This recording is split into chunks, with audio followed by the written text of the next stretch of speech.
Narayana E techno school ही शाळा प्रशासनाची शिक्षण विभागाची कसल्याही प्रकारची मान्यता नसताना सुद्धा गेल्या 2 वर्षापासून सुरू आहे। एका विद्यार्थ्याला 75,000 रुपये 1 लाखापर्यंतची फीस त्यांच्याकडून आकारली जाते।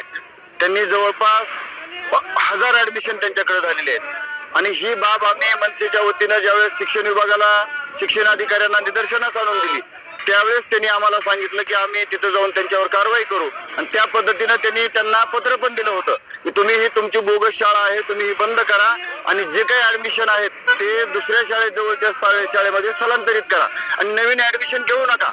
अशा पद्धतीने शिक्षण विभागाने सांगून सुद्धा त्यांनी ती शाळा चालूच ठेवली आणि ऍडमिशनही सुरू ठेवलेले आहेत। त्याच्यावर शिक्षण विभागाने पोलीस स्टेशनलाही तक्रार दिली आहे। 1 महिना झालं पोलीस स्टेशनला तक्रार देऊन सुद्धा तिथं आणखीनही कसल्याही प्रकारचा गुन्हा दाखल झालेला नाही आणि या प्रशासनाच्या अक्षम्य दुर्लक्षामुळे इथं ही शाळा एवढ्या मोठ्या प्रमाणावर वसुली करते, एवढ्या मोठ्या प्रमाणावर फीस वसूल करते आणि म्हणून महाराष्ट्र नवनिर्माण सेनेच्या वतीनं किरण चव्हाण विद्यार्थी सेनेचे जिल्हाध्यक्ष आहेत त्यांच्या नेतृत्वाखाली आज हे खळखट्याक आंदोलन या प्रशासनाला वैतागून करण्यात आलेलं आहे।